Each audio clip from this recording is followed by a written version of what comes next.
The Brantome Theatre had been polished to a civilized gleam, as though the very dust had been asked to behave itself for the evening. A fine rain, no more than an insinuation, spread a bluish gloss along the pavement outside and put a sheen on the carriages of the latecomers. Within, the red plush hush of the auditorium received their whispers, and the gilt and scroll work, cleaned to museum propriety under the eyes of a careful patroness, seemed to wait for something to be remembered rather than announced. The theatre's owner, Felix Brantome, had contrived one of those private rehearsals with supper attached, to which fashion in its quieter clothes attends. The delicate confederacy of those who like to sit close to a berthing. They drifted through the green baize door at the back of the stalls in ones and twos, and took their seats without unduly rustling the velvet, sharing the air of conspirators who, while they do not entirely approve, have very much come to see. On the stage, between the dark slope of boxes and the thin evening and the line of footlights, a single lamp stood guard. The ghost light, slender and frugal, cast its little oblong of safety on the boards. Mr. Maddox, the stage manager, had left it there with a sort of judicial finality, as if nothing could dispute its position without appealing first to him. He was one of those men who manage theatres as butlers manage houses, with a hint of silver on the hair, eyesight that is somehow more than serviceable, and the quality of movement that never knocks into things. He stood in the prompt corner watching Crispin Vale, who was not quite at rest. Crispin had that unsettling grace of the successful director, an economy of gesture that spends what it means and does not justify the bill. He wore a carnation in his lapel, white, slightly wilful, and on a table at his hand, a small jade-colored cup sent up the mild steam and citrus of a tisane. Now and then he touched a silver bell on the table as a pianist will allow the lid of an instrument to fall and rise, to be reminded of the tone. "Shall we?" Crispin said. He did not raise his voice in any particular way, yet the little currents of talk in the stalls and the orchestra pit died in the manner of water subsiding around the footing of a pier. The play, a restoration revival cut and rearranged to suggest a new angle, was called The Cruelest Virtue. In its title, which was bad in the way that makes good conversation in lobbies, there was an accuracy. The house expected to see how far courtesy could be drawn out into punishment and still be applauded. It would, in any case, be handsome. Mr. Hales, the painter, had obliged with a set that behaved as an inheritance, its elm panels steeped in smoke, its doors rebuking the false knock. Dame Ione Marchbanks came on as if to claim a room she had occupied in another century. She bore a fan with no respect for the pragmatic and shook it lazily at a misbehaving line. Crispin paused, her gently, mid-gesture. He used 2 fingers to indicate the angle of her wrist. "Forgive me, Ione, but this... Yes, it is a petition, not a flutter." "It is neither," she said. Her voice was light, but the shadows in it were the result of long study. "It is a condemnation, and kinder for being pretty. You should have gone to the Restoration with your little bell, Crispin, and told Mr. Wycherley where to put his commas." "Would you say perhaps with less affection?" Crispin asked, smiling. "I adore what you're doing. Only less affection." "I have none," Dame Ione said. She gave him the fan, briefly, as if to put him through the exercise. Delia Tremaine, the ingenue, had the loved and rather fragile look that rich men's daughters must defend with an occasional awkwardness. She was in a pale dress with a violent amount of ribbon, and when Crispin turned his swayed voice upon her, she trembled in what might have been the correct manner. She had, after all, learnt too thoroughly. His generosity, which was real as far as it went, did not go further than his sense of improvement. "You are so nearly there," Crispin said. "Do you feel what I mean if I plead with you to mean your obedience unkindly?" "I think so," Delia said. Her glance flew down to the prompt corner where Mr. Maddox, seen only in profile, did not incline or shake his head. Her hand made a small shape in the air, closing on nothing, then opening. Yes, yes, I can.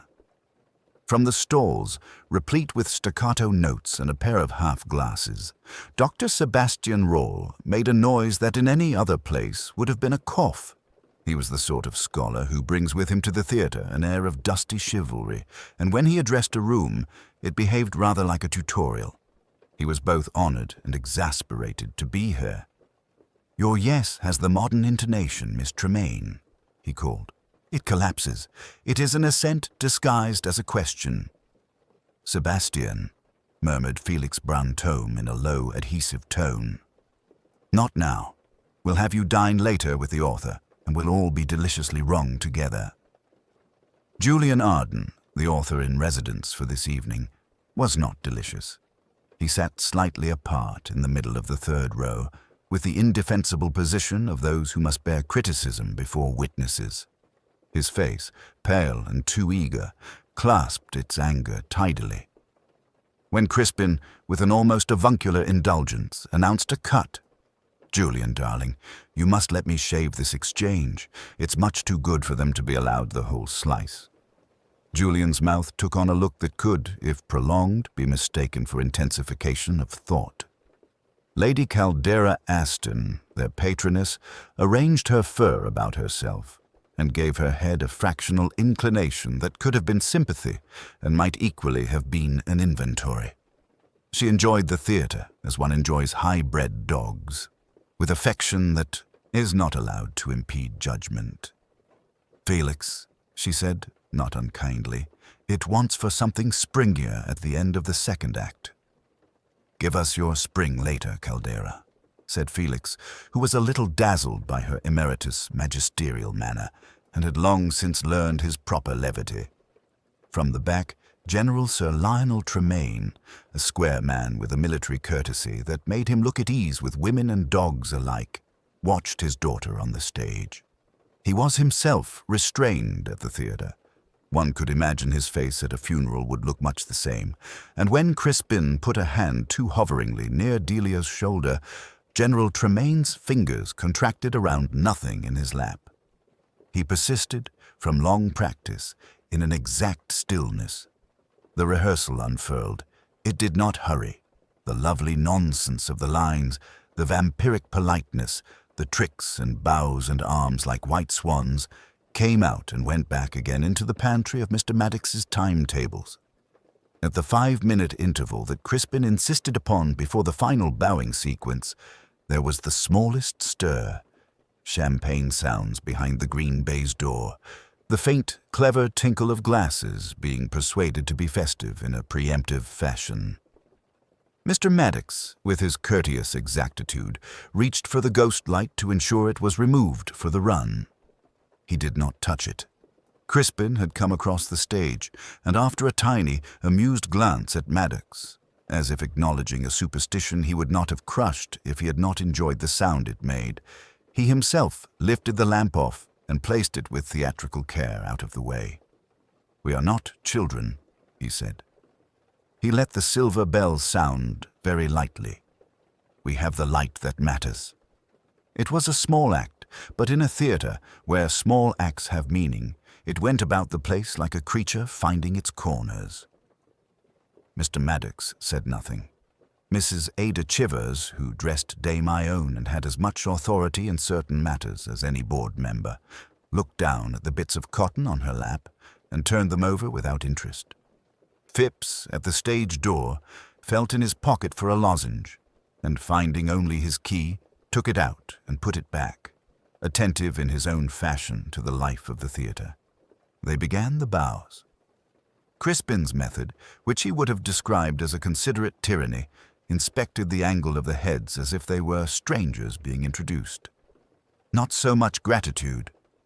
"No, no, Ione. You are not a duchess blessing a county fate. You are... what are you? A reinvented scandal. They should be left hungry." "Are you sure they are not?" Dame Ione said. "They are," Crispin said, and smiled at himself in the manner of men who presume the most without being accused of presuming at all. He drew Delia to the front, and from the stalls, Lady Caldera lifted a hand.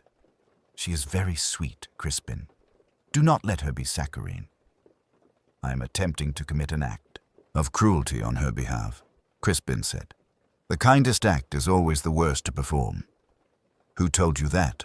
Julian asked, and lukewarm. "Was it you?" "If it was, I forgot it," said Crispin. "Shall we go once more?" They went once more, and then supper emerged with a discretion that refused to be common. The green room, cleaned for the night, displayed dishes that seemed to have arrived by themselves. There was wine in narrow glasses. There was the quiet competition of compliments. Dame Ione took the chair with the slight break on the left caster because she knew it would not betray her. Lady Caldera took the one that made the best portrait. General Tremaine stood until requested to sit by his daughter, who did not look at him. Julian, who did not drink when anyone was watching him, drank now, because anyone who might have noticed was watching Crispin. "Is there anything you dislike?" Crispin asked Delia, in the tone of a man who will change nothing but likes to be informed. "Only cruelty," she said, and smiled with perfect helplessness. "But that's fashionable." "Cruelty is an art," Dr. Rawle observed. "Its amateur practice is what makes for injured sensibilities and messy third acts." "Sebastian's third acts are tidy," Dame Ione said. "He goes home." "Because," Dr. Rawle retorted, "I am not in love with my demonstrations." There was the soft, courteous ripple of laughter. The social temperature, which had been just short of bracing, relaxed by not more than a degree. On the stage, the ghost light stood, not where it wished to be, and only Mr. Maddox continued to think about it. He had, because of his profession, an intense respect for habits. He counted them as one counts the props before a performance. Someone else's habits, he privately thought, were the people's business in a theater. Amid the pretty talking, a bouquet arrived by the back door, borne by a boy who seemed to have never carried anything that cost more than 10 shillings. It was white camellias, handsome and faintly indecent in their perfection, tied with a ribbon of shareable envy. Phipps took it, read the card without entirely appearing to, and brought it to the green room as if imparting a small secret. "For Dame Ione," he said to Mrs. Chivers, who did not care to take orders from Phipps. "If you please." Mrs. Chivers turned the card over in her hand. It had nothing written upon it but a cipher, a flourish that might have meant anything. She lifted the bouquet and, oddly for her, smelt it, as if to discover a stale truth.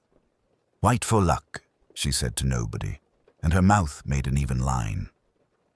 Dame Ione received the camellias like a practicing queen receives a child from the deputation. "How charming," she said, and looked for a vase with all the indolence of a woman who knows that someone will find one. "White, it must be an irony." "It always is," said Crispin. It was very genteel. It was a gathering with an eye for texture. If one had listened very hard, one might have heard the almost inaudible labor of the evening, the tiny gritting that comes when silk is drawn against silk.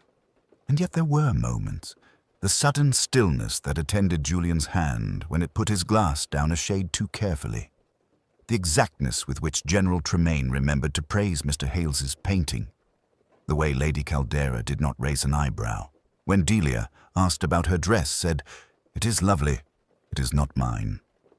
Dr. Rawle, being a meticulous eater, took pains with a grape and remarked, absent-mindedly and to himself, that the third act as rewritten had the courage to be unkind. And Mr. Maddox, from the door, observed the timetable in his head altering by half a minute when Crispin, before returning to the stage, took his little jade cup from the table and lifted it in the direction of the room as if he were about to dedicate something impious. "To severity," he said. His eyes rested for an accidental second on the girl with the ribboned dress, and to kindness, the most devastating of our weapons.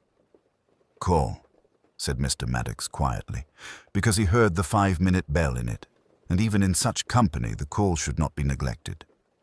He had the impression, an impression is not a proof, that Mrs. Chivers watched Crispin put the cup down as if, for a very brief instant, she had been somewhere else where cups mattered. He was a servant, and he knew that one carries small knowledges very gently in such rooms. They went back to the stage. The ghost light, removed from its post, stood like a lamp out of work. No one spoke about it.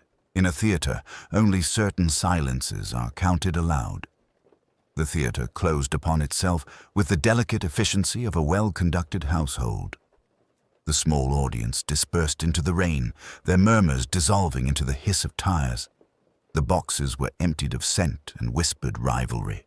The last thread of laughter floated up and snagged upon the gilt of a cherub's wing. In the wings, Mrs. Chivers bore the white camellias away with a look that suggested a draper pacing out expensive fabric. Not too much, not too little, and heaven help the careless hand. Delia, pale and eager, vanished into a taxi with a fluttered promise to be early. Dame Ione permitted her cloak to be fastened and allowed herself to be nearly the last to go, because it was a habit that had served her through 30 years of curtain calls. Crispin remained. He always did. The stage, when emptied of its crowding lives, was to him not so much a place as a thought remembered. He stood for a time in the very center of the boards with his hands in his pockets and his head a little on one side, like a man listening to an argument that amused him. Mr. Maddox, after counting the receipts and locking the petty cash in his drawer, came out to find him thus and said that all was as it should be, sir, and would he like the house lights lowered? Crispin looked from the cicatrice of footlights to the lamp at the edge of the dark and smiled his thin smile. "Leave us our sentinel," he said. "You've put him back. I'm properly chastened." Maddox, who had no wish to discuss superstition with a man who did not believe he possessed any, inclined his head and removed himself to the shadows, where he proceeded to check the familiar things with familiar hands. Ropes tidy, flats secured. The long drawer of the properties cupboard pushed home with its little breath of displaced air. The chorus chairs stacked 6 and 6. The prompt book closed upon its ribbon. It was raining in earnest now. In the flies, the rain had a sound of silk being shaken out. Pearl, the charwoman, came in by the stage door and stood for a moment, as she always did, to look through the proscenium at the small, solitary light upon the stage. "Evening," she called softly. Not because she expected an answer, but because civility was one of the things she understood to be required of her. From the darkness, Crispin's voice came back, amiable and preoccupied. "Good evening, Pearl. Do what you must, but for heaven's sake leave me my corners. I want the theatre to wake where I left it." She laughed under her breath. It pleased her to be included in the theatre's fictions. She went about her work with a damp cloth and a basket and a caution that came not from fear of being reprimanded, but from a sense that on a stage there are things one should not disturb even when they are only chairs and chalk marks. She noticed the jade-colored cup on the prompt table and the neat saucer beneath it with its pale crescent of tea, and she left them untouched. The white carnation reposed like a small moon near the bell. She did not touch that either. When she returned, after a foray with her bucket into a corridor that always smelt faintly of paint and anxiety, the theatre had collected itself into a silence that was different to the other silences she knew. It was very slight, that difference, but she had learned to hear small things. She set her basket down and, because she was a woman who liked to be precise, she turned her attention to the prompt corner where the little ruck of cables always offended her eye. She bent, coaxed them straight, and in doing so saw a thing she could not, afterwards, fit into any scheme. Crispin was seated in the high wooden chair with its velvet seat and carved arms. He sat beautifully, as he did everything, his spine drawn like a ruler and his head inclined. His hand lay upon the silver bell. There was nothing to distress the unwary, only a gentleman, resting, clasping the idea of a call he would make in a moment.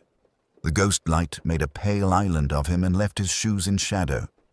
He had the look of someone who had been paying delicate attention and had decided against it.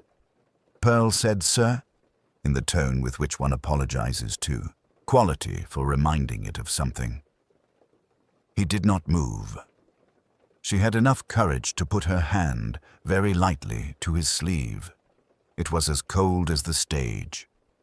Mr. Maddox came at once. He did not ask a question because there was no one to answer, and because he saw, as such men see, that the neatness of the thing was part of its horror. He noticed, because he could not help it, that the jade cup had been moved from its earlier position by a precise distance, that a small drop had broken from the crescent on the saucer and made upon the wood a darker spot, that the white carnation lay where he had seen it before, and yet the stem bore a bruise it had not formerly shown. The ghost light seemed, obscenely, to concentrate its glow at Crispin's throat. There was no violence to comprehend, and therefore nothing to comfort. He sent Pearl to the stage door telephone and remained where he was, his hands very still at his sides, as if he had been instructed to avoid even the courtesy of tidying.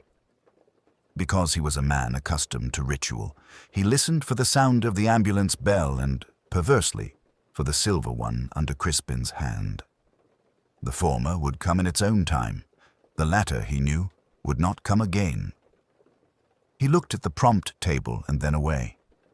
He did not think of poisons, because that was not his province, nor of enemies, because here, behind the proscenium, enmity clothed itself in compliments, and it would be vulgar to strip it naked. He thought only that the theatre, which looked so innocent under its lamp, had witnessed an act as quiet as a man deciding to say nothing. In the wardrobe corridor, where Mrs. Chivers had, with practical piety, set the white camellias into water, there was a single petal upon the floor like a scrap of tissue after a careful operation. At the stage door, Pearl spoke with the police in a voice she hardly recognized as her own, very dignified, the voice she had used for the vicar when her Tom had died. When she put the receiver down, she found Mr. Maddox where she had left him. He nodded once. "We shall be visited," he said. "Put the kettle on, Pearl. There'll be a gentleman who will want his tea as much as his answers." The rain had not yet exhausted itself when Inspector Alain stepped into the Meridian's foyer and found the night porter struggling with his cap and conscience. The porter led him through the hush of crimson carpets and gilt cornices, past mirrors that multiplied the faint glow, and down a passage that remembered footsteps. On the stage, the ghost light burned with modest virtue. Its bulb drew a small circle upon which, at the center, lay a white camellia as perfectly composed as if it had chosen its position. Sergeant Fox moved out from the wings, appearing soundless for so large a man. "Bodies where they found him, sir. Stage managers kept everyone back." Alain inclined his head and mounted the steps to the stage with the attention of a man treading on history. The Meridian was one of those theaters that collect emotions like dust, habit, superstition, and a faint fatigue of triumph. At the prompt corner, a chair had been drawn slightly off square. Crispin Vale sat in it with the correctness of a man who would never allow collapse to become unruly. His hands were relaxed, his eyes almost closed, his mouth touched, perhaps, by the ghost of a smile. Beside him stood a little jade-colored cup on a saucer. The surface of its contents was smooth, its steam long since forfeited.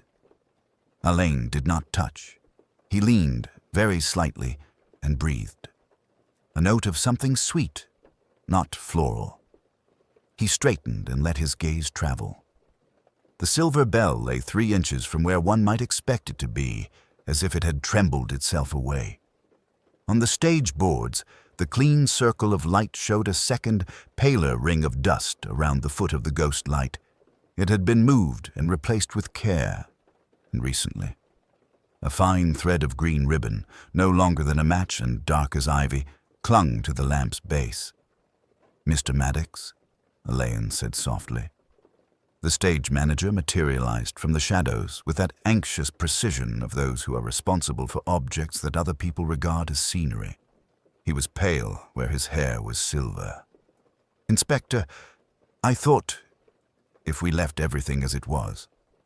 "You thought quite rightly," Alain returned. He looked again at Crispin Vale. The white carnation had been replaced by a camellia. Its petals, famously scentless, held their form as if time respected certain vanities. On Vale's lapel there was the faint bruise where a pin had been, and under it a pinprick of blood no larger than a flea. "Who changed the flower?" Alain asked, as if inquired after a detail of lighting. Maddox blinked. No one should have. He wore a carnation. I noticed because he always does. The camellias came for Dame Ione." Alain's glance acknowledged this without surprise. "And the cup?" "To Zane, sir. He took it between sequences. Ada sent it up. Mrs. Chivers, wardrobe. We keep an urn by the green room. I understood it was chamomile, or something like. He's particular." Alain's eyes rested on the stage's ordered chaos. The ropes like lines on a score, the flats stacked in obedience, the treacherous glint of a stray pin near the prompter's box. Near Vale's chair, a crumbled crescent of powder, not stage dust but face powder, had settled in a delicate arc. Farther back, a faint smear on the floor suggested a hand steadied itself upon rising. None of it was theatrical. It was domestic, and all the more binding for that. Fox cleared his throat. "The others are in the green room. Miss Vance was here as well, sir. Critic. Mr. Whitmore, the backer. Dame Ione, the young lady. Miss Delia Ashford. And Mrs. Chivers. Maddox here found him. Says he restored the ghost light after the rehearsal. Mr. Vale moved it during, apparently." Alan's attention returned to the pale ring at the foot of the lamp. "I see." He crouched, not touching, never that, and regarded the cup's rim. A faint crescent stain, not lipstick, more like a thin glaze of something slicker than tea, had dried in a translucent sheen. He considered the bell, the jade cup, the geometry of the chair legs on the boards.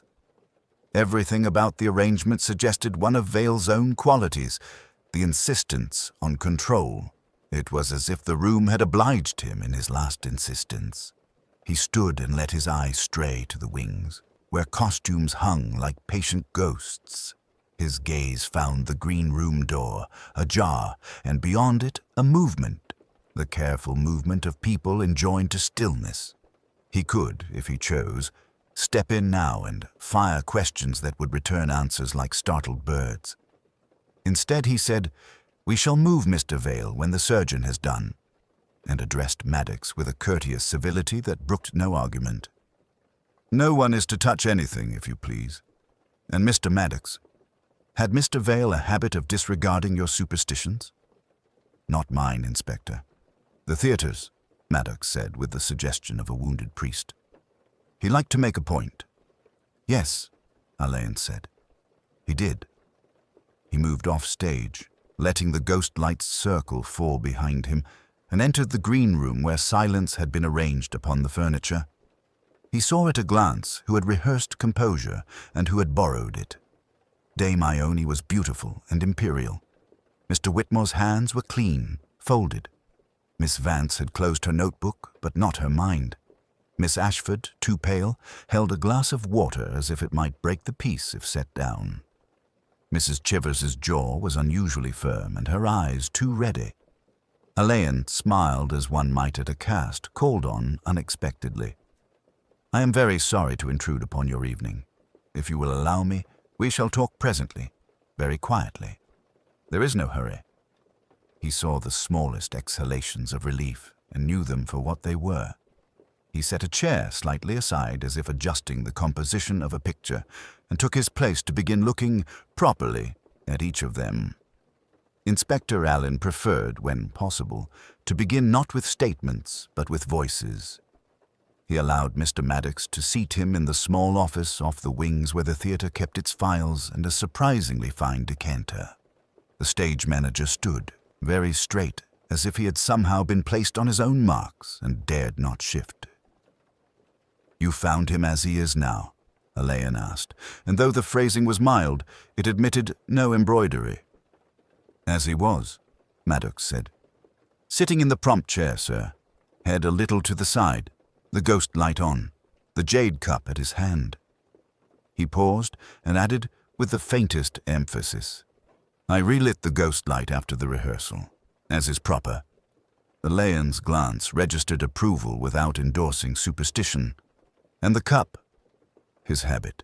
There's an infuser kept in the teapot on the props table. He wouldn't take coffee, said it clouded judgment. I can't say much for the judgment achieved by that infusion. Maddox stopped. Forgive me. Mr. Vale and I had our ways. I imagine he demanded precision at all times, and exceptions at his whim. There was a respectful tap at the door. Dame Ione stood there with her fur still about her shoulders, as if she had forgotten to remove it and only remembered at inconvenient moments. She entered without concealing her inspection of the room, its ledger, its clock, Alain himself. The bouquet of camellias lay demurely on the table, the ribbon fallen to one side so that the cipher, a simple looped knot, was visible like an afterthought. Inspector, she said, settling into the proffered chair. We are to be sensible, I trust. If you will help me to be, Alain returned. You left after the last sequence. I did. Mr. Vale, as you know, enjoyed a final interval with his cup and his grievances. I have learned to be elsewhere when directors commune with their genius. She glanced at the jade cup as if it were a small, tedious actor that had missed a cue. He would ring his bell and be indulged. By whom? By nobody, if he could manage it. Mr. Maddox disapproves of indulgence. Mrs. Chivers is not a maid of all work. Miss Ashford cannot boil water without burning it. Mr. Whitmore wouldn't, and Miss Vance would only to write about it. Dame Ione smiled faintly. There, I've given you a social map.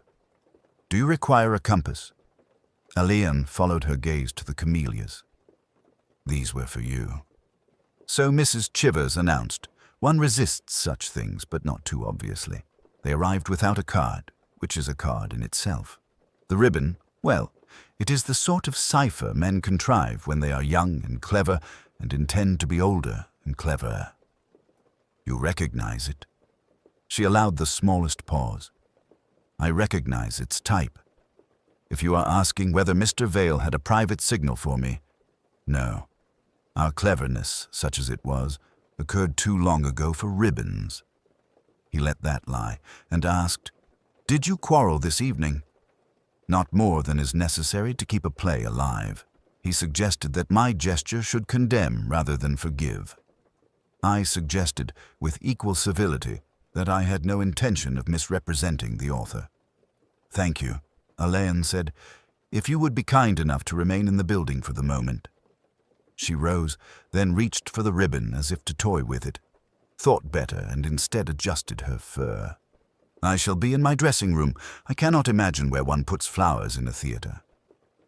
Miss Delia Ashford was sent in next by Maddox, who accompanied her with the air of one placing a fragile object on an unsteady table.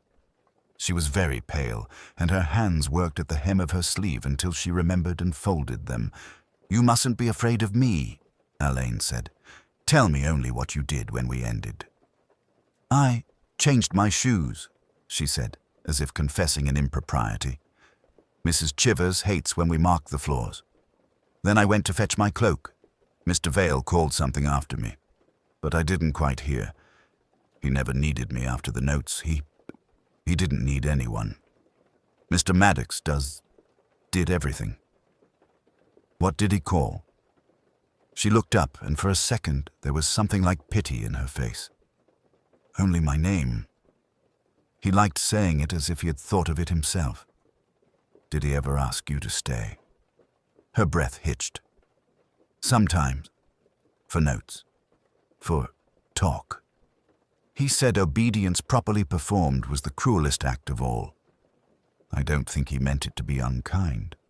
Or perhaps he did. Maddox reappeared to exchange her for Mr. Whitmore, whose entry brought with it a cool current of cologne and finance. He declined the decanter and sat where Dame Ione had sat as if chairs remembered their better occupants. A dreadful business, he said. and so close to opening. You will tell me, Inspector, whether we are to close for days or weeks." "I will tell you what I can," Alain said. "You were on the premises when nothing had yet happened," Whitmore said, smiling with courteous precision. "I watched our rehearsal. I applauded where art required, laughed where comedy requested, took champagne when it was offered, and left when a director ceased to be useful, as one does. Your relations with Mr. Vale were amicable." "Amicable enough. He wished to fire the wardrobe mistress and engage a couturier. I explained the difference between art and accounts. He wished to replace Miss Ashford with a novel face from Hampstead. I explained the difference between discovery and folly. In short, we were co-belligerents, not allies." "Thank you," said Alain. "And now Miss Vance." Cordelia Vance came in with her notebook closed and her mind apparently open.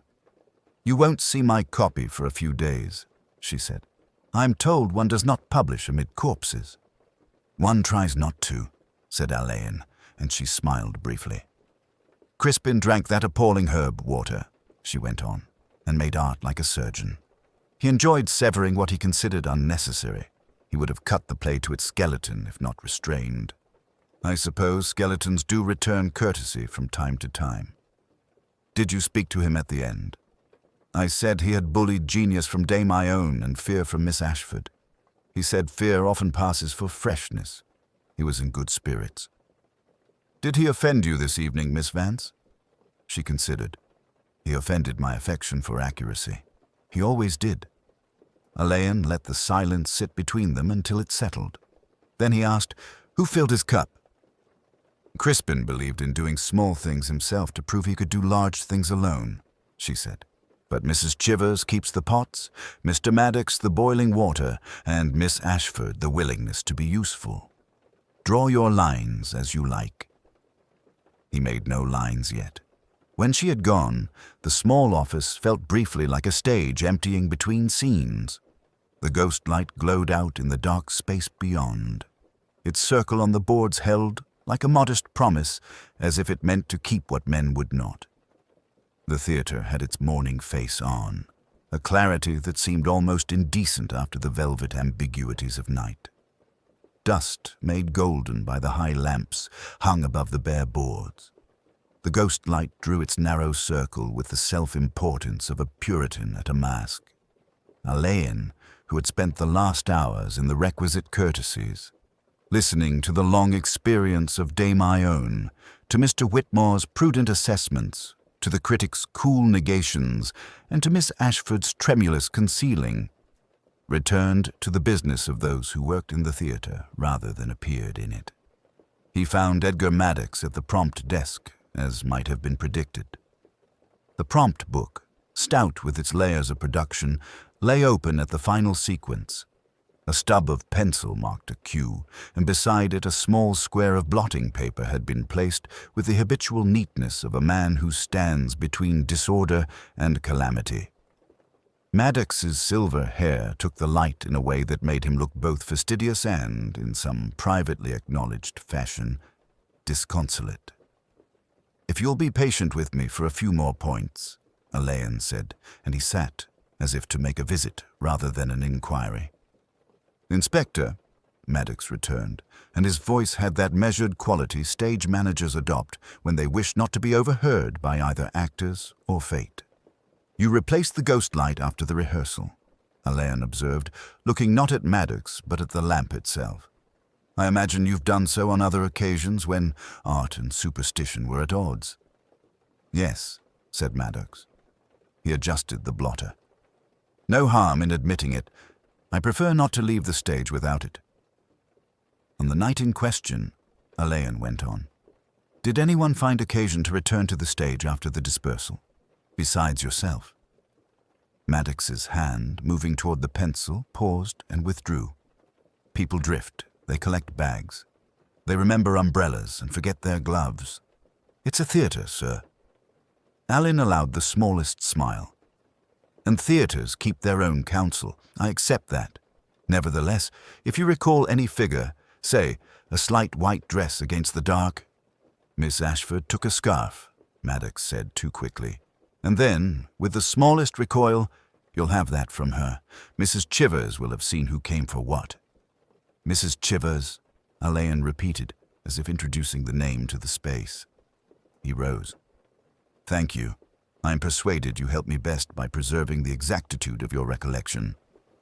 As he turned, Maddox said, very low, I restored the bell to the prompt table. It had been left on a seat in the front row. I thought it looked out of place. The silver bell Mr. Vale used. Yes. Did he ring it to summon his last adjustments? Maddox regarded the closed book spine. He rang it after the bows. He liked to hold the last sound.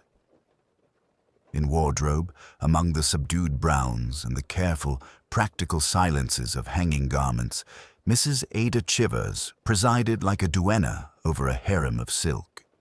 She had arranged the camellias in a chipped blue jug and set them on a hat box, as if reducing their impudence by domesticating them. Their green ribbon lay coiled like a captive snake among pins. Inspector, she said, not unkindly, one more man to look under stones. You'll find moth, but no corpse. Alain admired the economy. I have a poor record with moths. Yes, she said, and permitted herself the merest curve of amusement. The gentlemen from the yard have no patience with things that hide in the nap. He touched the ribbon with a finger. A handsome shade. Very. The sort of green ordered by ladies who know they require it and by men who want to be seen knowing. There was no card, Alain said. It saves the florist ink, Ada returned. There's a bill on the call board. Is there? Alain asked, almost as if to himself. I had not seen it. Theatre bills come and go, Ada said. One can't keep track without wanting to. I've never found it wise to want to. He looked at the camellias. They're without scent. Which is why some people like them, Ada said. They don't argue. You can place them and they don't impose. Her hands, busy with a hem, did a small, almost involuntary sleight of hand that removed a loose thread before it had decided to exist. That's the art, Inspector. Not to impose. Mr. Vale appreciated that art, Alain said. Mr. Vale appreciated the appearance of it. She pricked a pin with a little snap. The thing itself is dull to most of them. Alain waited. Waiting, among those like Ada, was a form of speech. She sighed, very slightly. I lock the tea tin after 8:30, not from the actors, from habit. The kettle is everyone's servant. People make what they need. On the night, Alain said. On the night, she agreed. The tin was locked. The cup that's jade went missing for a quarter of an hour after it had been washed. That is a precise measure. I have precise eyes. Her gaze unexpectedly softened. If you're going to say that a man who drank what he always drank came to grief because of it, you can say it to the doctor, not to me.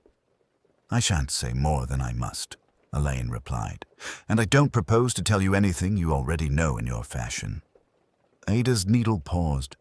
Edgar will not tell you what he saw from the corner of his eye because he knows that corners in theatres are occupied. He thinks it's his business to keep them occupied. If you must, ask him about the cue light. The cue light? The last one. Stage left, she said, and resumed her sewing. Red shows when a thing is not yet ready, green when it is. That much is obvious even to critics. He inclined his head. You have been kind. I've been ordinary, she said. The kindness is in not saying the rest. Back in the well of the stage, the ghost light trembled as if it had heard its name spoken. Alain stood beside it and regarded the small panel of bulbs stage left. The red was extinguished. The green glowed with that faint steadiness one associates with unremarked obedience. He thought of Maddox's bell on the front seat, of Ada's locked tea tin, of a ribbon that knew something of presentation, and of a cup that took itself, for 15 minutes, elsewhere. It was not the facts that set themselves in place so much as the habits they had disturbed. He folded his hands behind his back and resigned himself again to patience. In this world, truth did not come when called. It came when the room was arranged correctly and everyone had taken their mark. Morning had put a grey sobriety upon the meridian. The plush absorbed it, the gilt bore it patiently, the stage, swept and tidied by hands that had come before dawn, offered its blank, faintly scuffed plane as if nothing had ever happened upon it. Alain stood at the prompt corner with his hat in his hand, and looked for a long moment at the ghost light. It burned with the meek self-esteem of those who are indispensable and rarely thanked. Mr. Maddox, who had materialized without quite arriving, said in his attentive way, "We keep it at center when the house is empty. I replaced it myself last night after the party left." Alain's glance slipped from the little lamp to the coil of flexible cable gathered at its foot.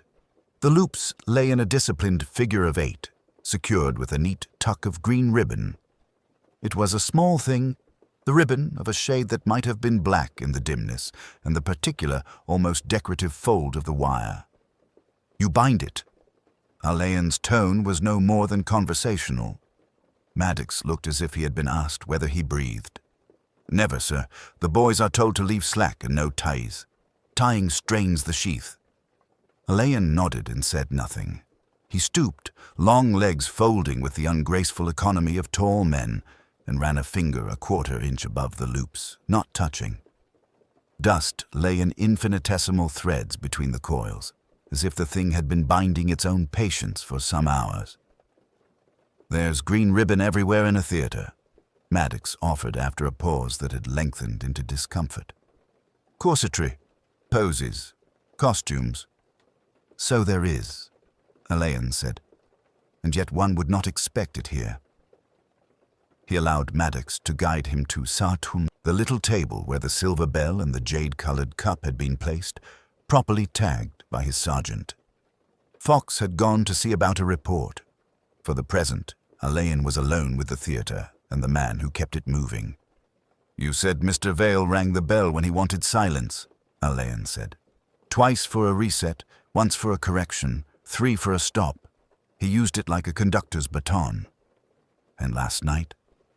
Maddox's eyes, which had the steady clarity of a man who lives by noticing, flicked to the bell and away. "Once. You would have heard it, sir, when he moved the ghost light aside. It's not what we do." He liked a gesture. Alain let his gaze rest upon the jade cup.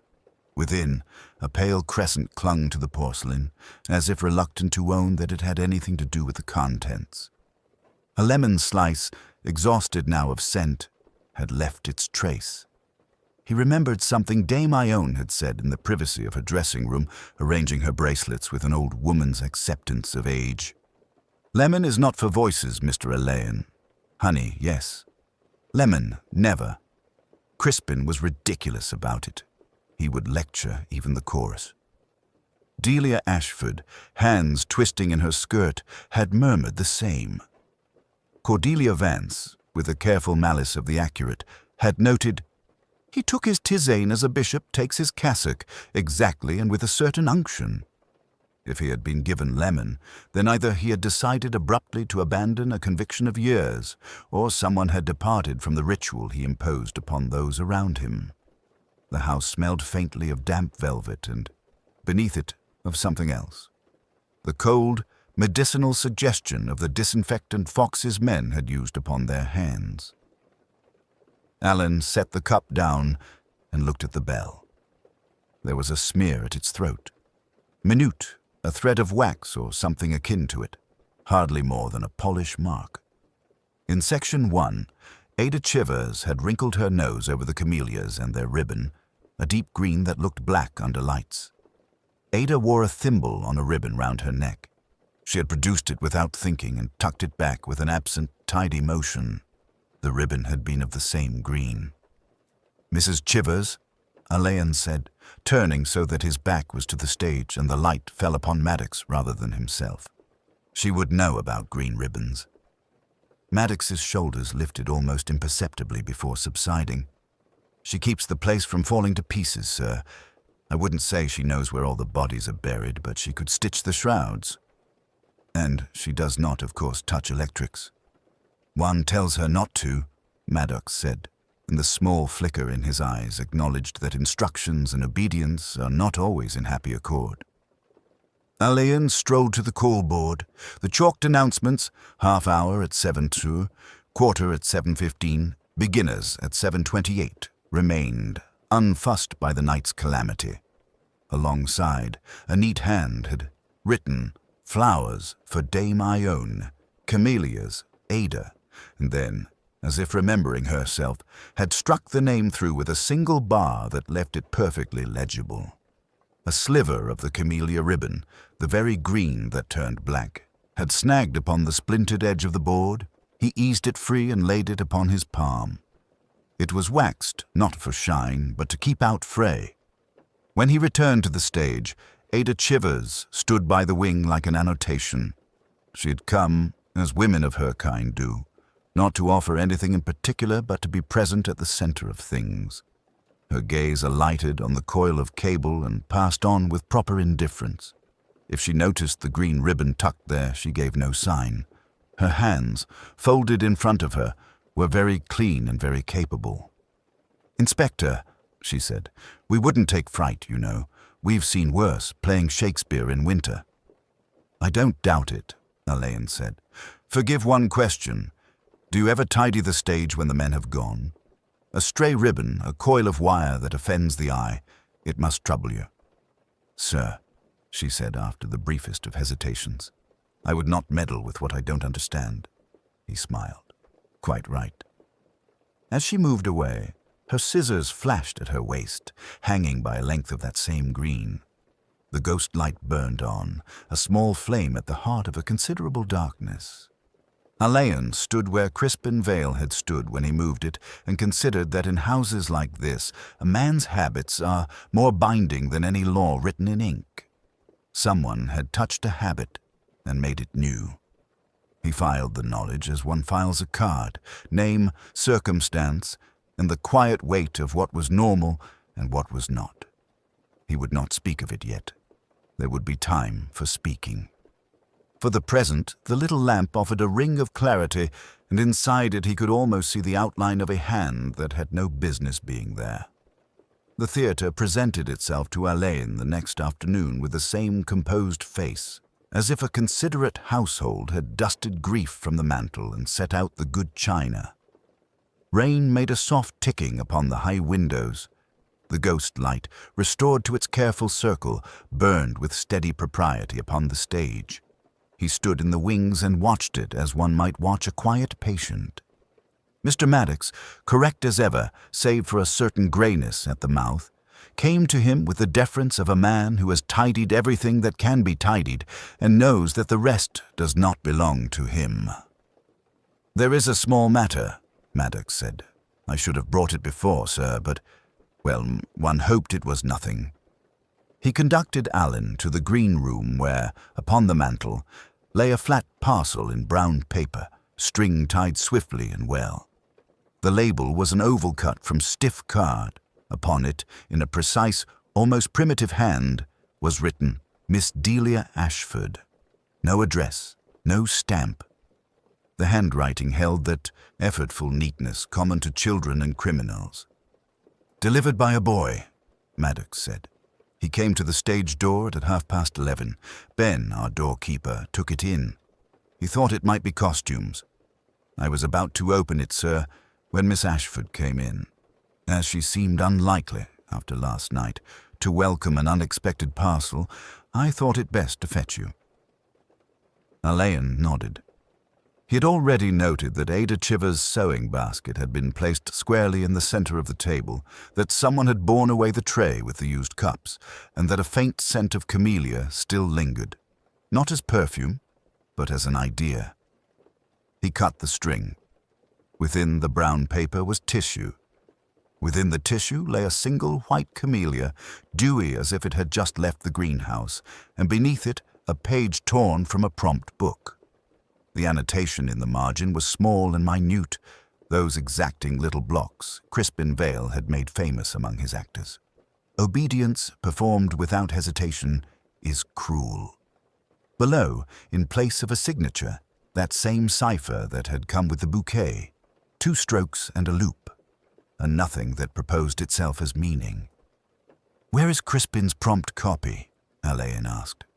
"In my office," Maddox replied. "Locked, as always. I have the key." He produced it. "If you like, sir, we can assure ourselves." They went, leaving the camellia upon the mantel.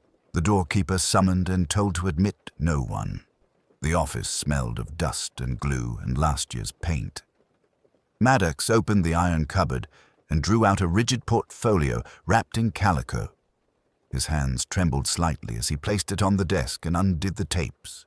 Within lay the prompt copy, its pages drilled with pinholes of plotting and edged in red pencil. The corresponding page was present and unblemished, the margin clear.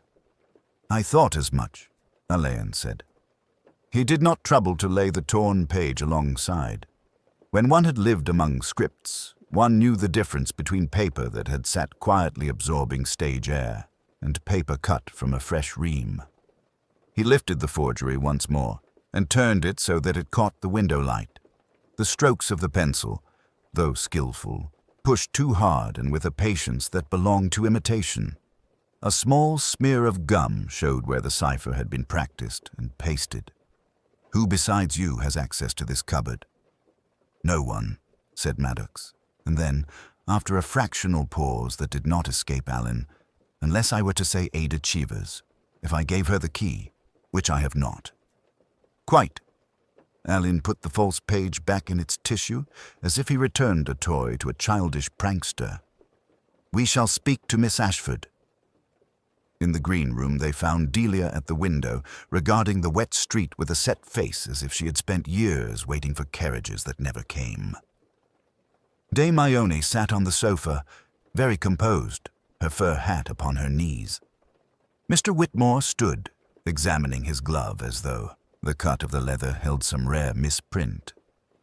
Miss Vance occupied a chair by the fire, one gloved finger marking a page in her notebook which Alain fancied she did not read.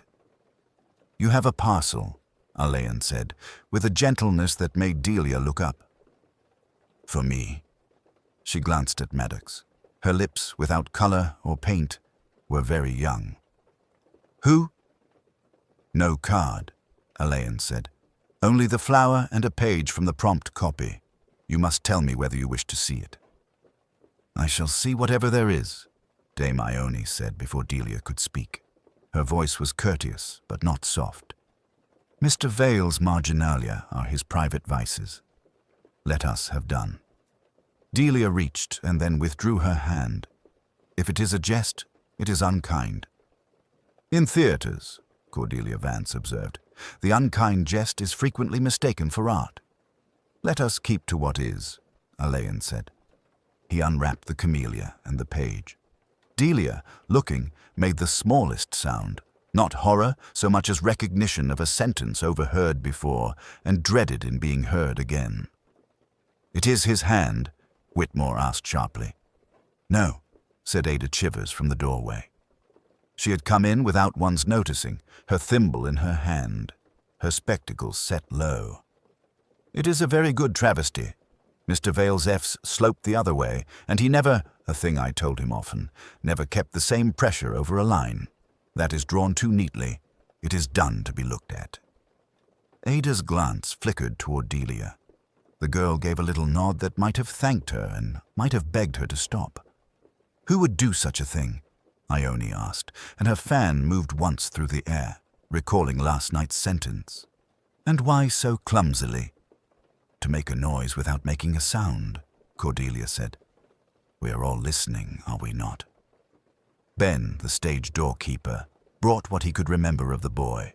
Cap pulled low, a freckled hand, a voice that called him sir too eagerly. "There was a smell," he added, after prompting. "Glue, perhaps, or new paper. It was like the bookbinders in Queen Street." "Very helpful," Alain said, meaning it. He wrapped camellia and page and handed them to Fox, who had drifted in with his own quiet weight. "See what the binder says." Delia had not moved. She kept her hands clasped in the softness of her dress. "Inspector," she said after a time. "Does this mean—" "It means," Alain answered, "that someone wishes to arrange a conversation and has not the manners to ask for it." He looked from one face to another, the critic's averted intelligence, the financier's practical distaste, the grande dame's tempered curiosity, the dresser's indignation, the stage manager's steady worry, the girl's fear. The theater held its breath as only theaters can. Outside, the rain paused. Somewhere in the building, a rope settled with a small sigh. In the pause, as in the interval between a cue and its line, everyone waited for someone else to begin. Alain sat alone in the third row, where Miss Vance had kept her watch on the living, and now he kept his on the dead. The meridian was in its attenuated midnight, the little ghost light marking a pallid pool upon the stage as if a great fish had risen, sighed, and gone down. In such hollows of quiet, a thought could float, find its level, and settle. It was not that the mechanics were obscure. Cups and hands and a bell that had sounded once, too softly to be heard by any but the most attentive. It was not even that the stage had been crowded with opportunity. In the theater, time was measured in cues, and any well-bred mischief could shelter between them.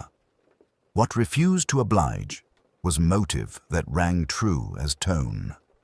He could assign grievances like parts in a mask, but which among them would endure the test of the performer's own private rehearsal? He considered them in turn and, as was his way, allowed them their masks. Dame Ione, the sovereign, dignified in sorrow and faintly exasperated by it, who had endured a season of necessary cruelties from a man who told her how to be cruel. She had accepted the camellias with that flicker in the eye that speaks of old knowledge. If their sender had meant insolence, was it at her or through her? There were layers of courtesy in that exchange, like tissue about a weapon. Yet when he had spoken with her, she had not struck at Vale's memory. She had looked past him. He filed that. Mr. Whitmore. Money in good cloth, the purse that knows what is theatre and what is business. His voice had been smooth even in discomfort. His glance had measured everything that might reduce uncertainty into terms of cost. There had been no love in it for Vale, no hate either. If the theatre is a market stall, murder is bad business, but there are times when business will advance an elegant solution and call it the hand of fate. Whitmore had not trembled at the sight of the jade cup. He had stepped away so as not to be in the way. He filed that too. Miss Vance. The pen that can ruin. Her cruelty, if one called it that, was literary and cold. It preferred to set down a sentence rather than pass one.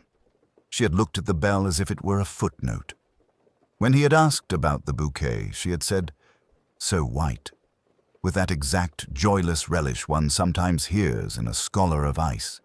He could suppose a valedictory article in preparation.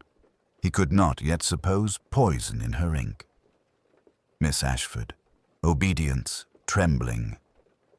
Vale had told. They agreed with that air of fatigued courtesy that marks professionals who have learned to obey any voice that does not shout, to meet him on the stage. The ghost light cast its modest pool, and beyond it the house rose in velvet darkness, a suggestion rather than a space. Alain asked for no more illumination. He did not sit. He moved easily within the penumbra, as if he had come to an arrangement with the darkness. "Mr. Maddox," he said, with a little inclination that could have been gratitude. "The kettle, if you please. And Mrs. Chivers, might we borrow a cup or two from your realm? Nothing that disturbs the sanctities."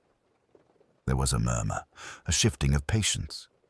Whitmore rustled, tallying time. Miss Vance's profile was a hieroglyph of restraint. Dame Ione, imperial even in weariness, stood slightly apart, her fur collared close. Delia Ashford kept her hands clasped. They were very still. Maddox returned with a squat black kettle, the sort used 100 times without commentary. Ada Chivers brought cups, one plain china from the green room and, with a surprised glance at Elaine, the jade cup that had been removed by the police and then, at his request, returned. "We've been careful," she said, and her husky voice had something of maternal authority. "I kept it separate." "Quite," Elaine murmured. "We shall not drink." He laid the jade cup to the left of the kettle. He put the plain one to the right. He did these things without emphasis. They made a small constellation on the stage boards. The silver bell lay nearby. He touched it, and it made the faintest sound. Mr. Vale, Elaine observed to the silence, customarily drank with his left hand. That is a habit one sees without noticing one has seen it. He did not turn to them. "It interests me that the cup after his death was found on his right." A breath, a rustle, the shifting of some thought through more than one mind. Dame Ione made a small, almost amused sound. "Such details," she said, and it was a tribute she did not intend to give. Elaine nodded. "They are the sort of details that change nothing and explain everything." He glanced at Delia, and his tone altered by a register that was felt rather than heard. "Miss Ashford, would you be good enough to show me the piece of business in which you poured out the tisane in the last scene? We needn't be exact, just the manner of it." Delia hesitated. It was not a theatrical hesitation. It was the pause of someone recalling and deciding whether to pretend not to remember. "If you wish," she said. She came forward and, with a kind of simplicity that made the heart contract, picked up the plain cup. "Forgive me," Elaine said gently, and moved her hand to the jade. "He would not have permitted you to touch the substitute." She flushed and did not know why she had. He liked the look of it." "Exactly," said Elaine, and in the darkness Miss Vance's head tilted as if she had written that line already and was considering whether to delete it. "Carry on." She poured as she had poured, quick and smooth, a little theatrical in the wrist. Elaine noticed, the company noticed, that she did not reach for the honey tin that Ada had set, unobtrusively as a confession, beside the kettle. "You have quite an aversion," he observed, so gently that the words seemed to be reassuring her of something else. "To sweet." Dame Ione gave a little exhalation, perhaps of smoke that did not exist. "She has," she said. So did he. Elaine's gaze flicked to her and away. "What interests me, Dame Ione," he said, "is the evening when that aversion was overcome on his account. A small obedience, a very cruel one, as Mr. Vale might have said. Maddox let out a sound that might have been the kettle settling. Ada Chivers drew her cardigan closer. Whitmore said, with a tone meant to be brisk and failing by a hair's breadth, "Inspector, must we theatre folk be rehearsed in the manner of pantomime? If you have something, perhaps say it." Elaine turned at last, and in doing so diminished the appearance of theatre. He looked at Whitmore as if at an intelligent partner. "I have many somethings and very little to say," he replied, "but people are kind enough to conduct themselves like civilized creatures, which permits me to avoid ugliness." He moved the jade cup back to its place. On another matter, the bouquet sent to Dame Ione, white camellias. No card, only a cipher. "Mrs. Chivers, you recognize the ribbon?" "I recognize all ribbons," said Ada with tired pride. "That one was from a costume bolt. We had exactly 2 lengths." "And 1 length," Elaine said, "is now tied very neatly to a script in Mr. Vale's dressing room. A script annotated, if I am not mistaken, by someone who learned to write in a hand that conceals itself." "Meaning?" asked Miss Vance too quickly. "Meaning nothing I propose to discuss in a group," said Elaine, and the mildness just reached the edge. "Mr. Maddox, would you allow me a word in the prompt corner? Miss Ashford, would you stay? Dame Ione, if you would be so good as to keep Mr. Whitmore company. Miss Vance, your discretion has already been superb. Continue it." He drew Maddox away to the wing, where dust and tape and the great book of cues made their own parish. The ghost light haloed the center of the stage. The figures left in it were in a painting. "Edgar," Alain said, and the familiarity was like a hand placed lightly on a shoulder. "There is a ritual you corrected tonight. You restored the lamp. You corrected time. Will you tell me which you could not correct?" Maddox stared at the pages as if the marks could answer for him. "I cannot correct people," he said at last, and the words came out soft. "I supposed you knew that about the theatre." "I know it," said Alain. "What I need is for someone to help me choose the kindest way to say what must be said. I think you know whom I shall have to speak to." Maddox's jaw worked once, twice. He did not look toward the stage. "In that case," he said, "do it under the light." Alan stood for a moment, then nodded. He returned, his eyes taking them in. The fine bones of Miss Vance's composure, Whitmore's fuss of restraint, Dame Ione like a queen in dimness, Delia with her hands folded round emptiness. He rang the bell very softly. The sound hung and fell. "Miss Ashford," he said, with the tenderness one might use to a child who has done her lessons too well. "Do you remember when Mr. Vale asked you to be obedient?" He watched the tremor travel through her. "I should like to talk to you about that, alone." They were assembled in the green room where the walls wore their historical greens like a patina, and the mirrors, clouded by decades of lamp breath, gave back softened versions of their faces. There were chairs for everyone and an air of tired civility. Inspector Allen stood by the mantel where a vase of the white camellias had been set with the instinct that decorates tragedy. He did not begin at once. He let the hum of the theatre settle to its deep nocturne, and when he spoke, it was without emphasis. "It is not, I think, a matter of elaborate mechanism," he said, as if they had been conversing all along. "Nothing so vulgar as a trap. Merely a cup of tisane." Delia Ashford gave a faint sound, swiftly suppressed. Mr. Whitmore stared at his hands. Miss Vance, composed and pale, watched Alain with the kind of attention she might have afforded a dress rehearsal of a delicate scene. Mr. Maddox stood a little apart, his precision intact, his eyes tired. Dame Ione sat straight-backed, her fur collar a small dark C at her throat. The wardrobe mistress, Mrs. Chivers, stationed herself behind a chair as if it were a prop assigned to her in a scene she had rehearsed. Mr. Vale, Alain went on, had the habit of calling for a tisane when notes were finished. He rang that little bell and someone, usually Mrs. Chivers, made it at the samovar in the side corridor. Linden, lemon, a sliver of peel. No sugar. He disliked sugar. Alain's voice gentled. "He told a number of you so, at one time or another." Mrs. Chivers's hands clenched upon the chair back. "That's true," she said, and her throat worked. "Sir. But last night, if we can call it that," Alain continued, "there was sweetness in the cup.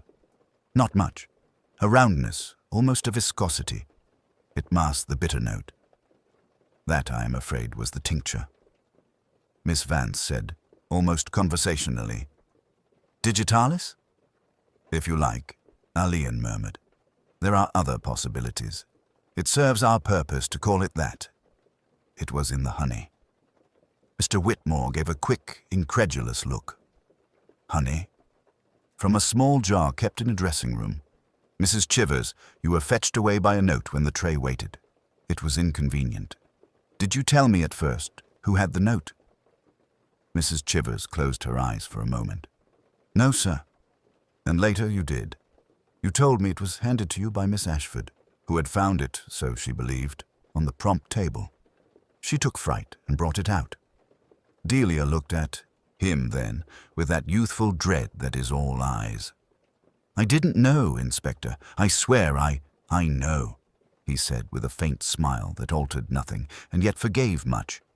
"The note asked for a small alteration in a hem, and would you be so kind as to see to it at once? The paper bore, reproduced faintly in green, a cipher. It suggested intimacy.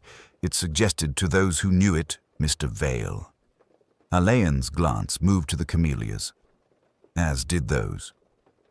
Dame Ione's fan lay upon the table, She had not opened it. Her hands were very still. "Go on, Mr. Alain," she said. It was the voice that had pronounced 1,000 sentences from 1,000 stages.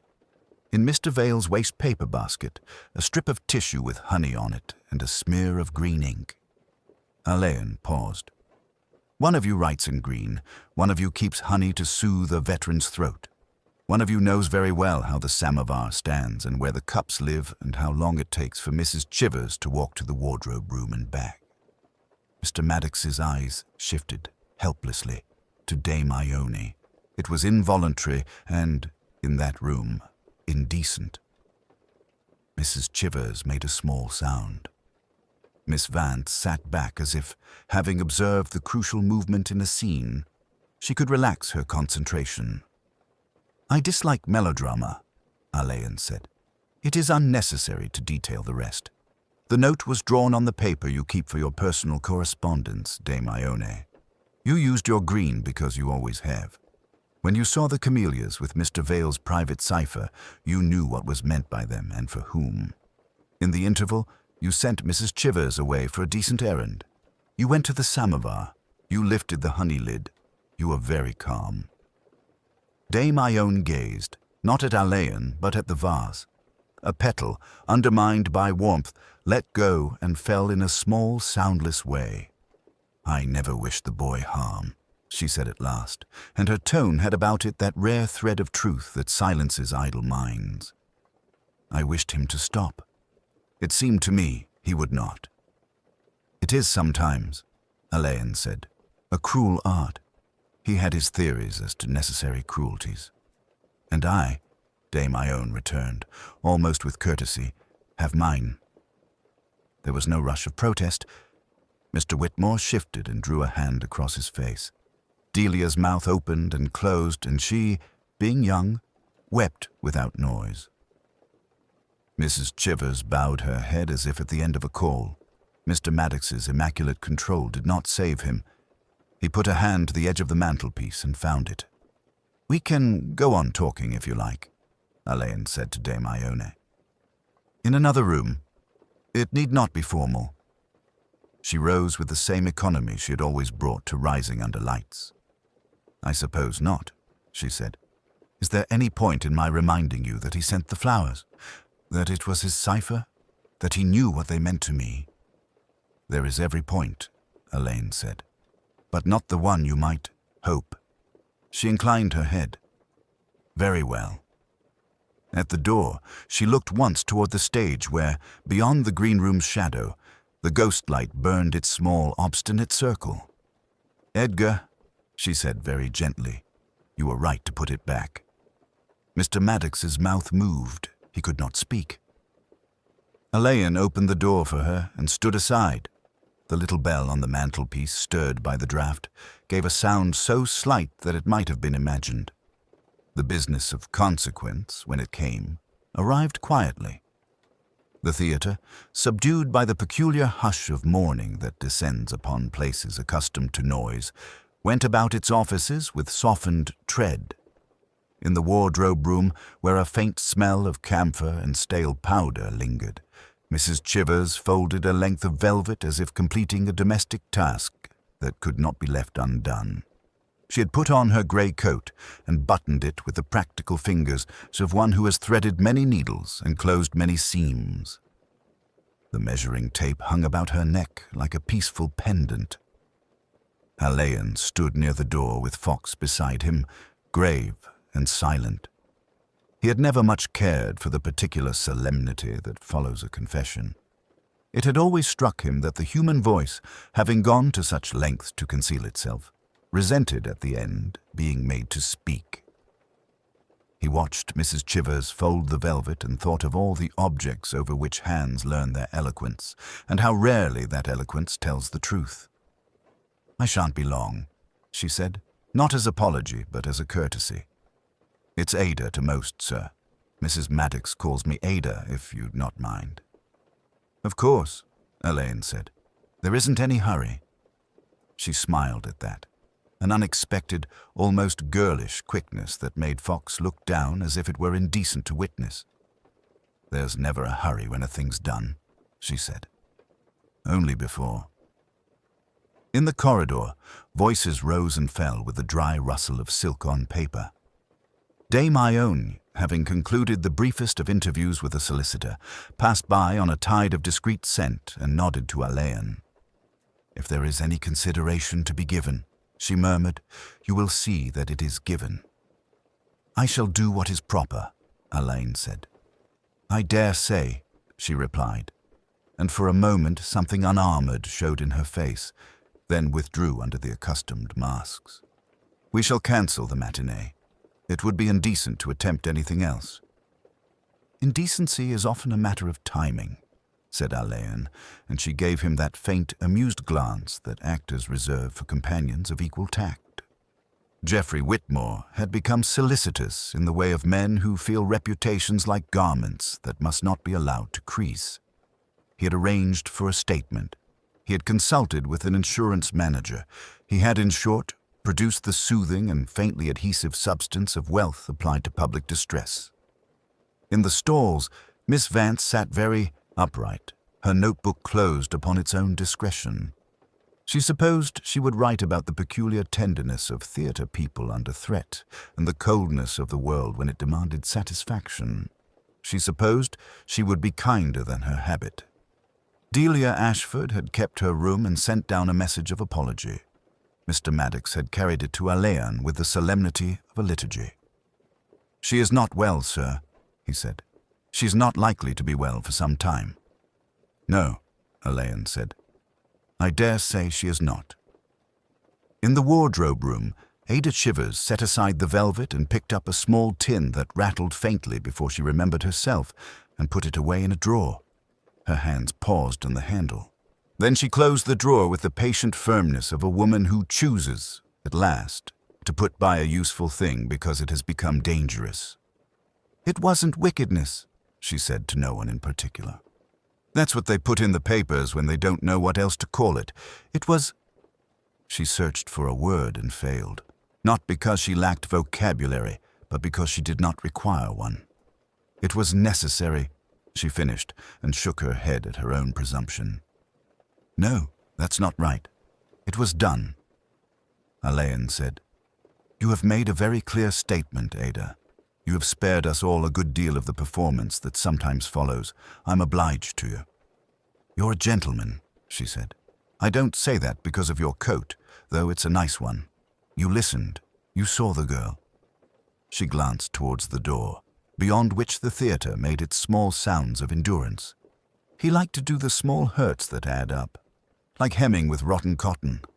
It looks neat until it's asked to bear. Alain did not answer. It is unwise, he thought, to become eloquent on these occasions. He saw, as she spoke, the padlocked cupboard with its tinctures and balms, the little glass bottle displaced from its dish, the teacup wiped with the thoroughness of someone who knows what stains and what never will.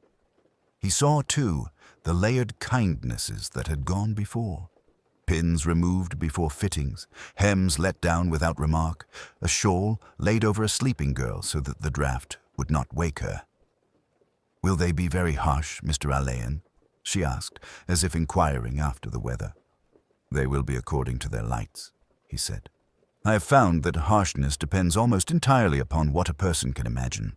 Some can only imagine a rule. Others can imagine an event." "I imagined a girl's life," Ada said simply. "If that's to my discredit, I'll bear it." Fox coughed, not as a signal, but because the silence in the room had grown too careful. "We ought," he said, "if you're ready." Ada took up her coat and a small, old-fashioned handbag whose clasp clicked with a sound that might have been called final, had anyone been melodramatic enough to name it. She looked around the room once more, not with longing, but with the proprietary affection of a housekeeper who has left a room in order and trusts that it will remain so for a few hours. On the stage, the ghost light burned with its mild, preoccupied flame.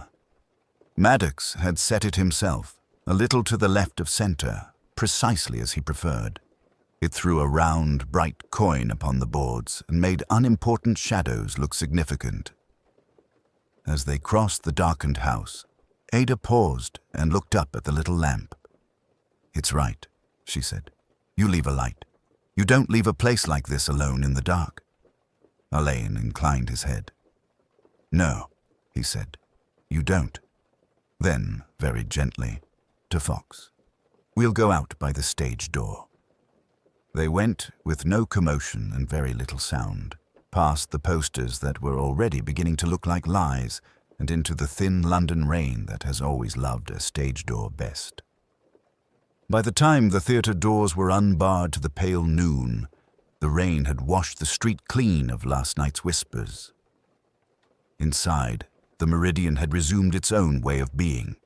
The smell of size and paint, the fugitive tang of dust lifted by a broom, the faint tick of something cooling in the grid. The ghost light stood again like a small punctuation mark in the middle of the stage, correcting the extravagances of the night with a sober reminder that most things are best left in their order. Alain came down the central aisle without hurry. A man at home in rooms that kept their secrets, he paused, as he had when he first arrived, to let the space present itself. In the circle of the lamp, the silver bell made a modest gleam upon the stage manager's table, restored to the exact position it had occupied on those earlier, impatient evenings. Mr. Maddox, seen half in silhouette among lines of coiled cable, looked up and gave the brief inclination of the head that theatre people offer, on principle to any presence that does not interfere. "We shall go on," Maddox said, as if the phrase were not a declaration, but an act of stewardship. "With respect for what's due the dead, naturally. Mr. Whitmore is talking of a week's postponement. The company wanted to work." Alain's gaze, as much habit as intention, travelled to the front of the circle where a petal lay, white as china. He went to it, stooped, and took it lightly between finger and thumb. It was unmarked by anything so vulgar as scent. The petal recalled to him, with the delicacy that belongs to certain mistakes, a sentence written hurriedly in a notebook, the ink not quite dry. The perfume of camellias, Miss Vance had written. A flourish, a lilt of prose, the turn of an old actor's wrist at the curtain line. He remembered the slight widening of her eyes when, later in the green room with the door closed and the fuss of the thing behind them, he had said, in that quiet way of his, that camellias do not oblige one with perfume. "Inspector." Maddox had come nearer without stepping into the light. "It wasn't the theatre," he said. "If you follow me, it wasn't the place." "No," Alain said. "It rarely is." There had been, inevitably, a little ceremony that morning. The tail end of statements, the decorous scuffle of feet in the corridor, the unfailing calm of Fox's voice as he asked for this date and that envelope. The acceptance, without argument, of a woman who had made sentences her way of mastering life and now found them recalcitrant. She had not resisted. One had the impression of a mind whose economy had suddenly reported a deficit and accepted the arithmetic. There had been no bitterness. It would have been out of character. The stage door opened to admit Dame Ione Marchbanks with the gravitas of a bishop entering a cold cathedral. Her fur sat upon her shoulders as if it remembered other nights. She came to the edge of the stage, looked down into the auditorium, and, seeing Alain, permitted herself a small bow. "I had wondered," she said, the voice that could place a syllable on the back row warmed by a thin smile, "whether you would despise us for carrying on. We are capable of sentiment, Inspector. It's just that the form it takes is work." "I don't despise anyone for doing what they do best," Alain said. "That would be an act of cruelty." She let that sit between them. "Miss Ashford is in her dressing room. She has put away a great deal of self-reproach in a short time. That speaks of character. Mr. Whitmore says one must think of the investors. Mr. Maddox thinks of the lamp. Ada," and here Ione's mouth softened, "thinks of hems. It is perhaps a kind of virtue, our attention to small things." "It keeps the larger ones in their place," Alain said, "and spares us the more theatrical gestures." "The cruelest virtue," Ione murmured. looking past him to the little light, is sometimes to leave a thing standing.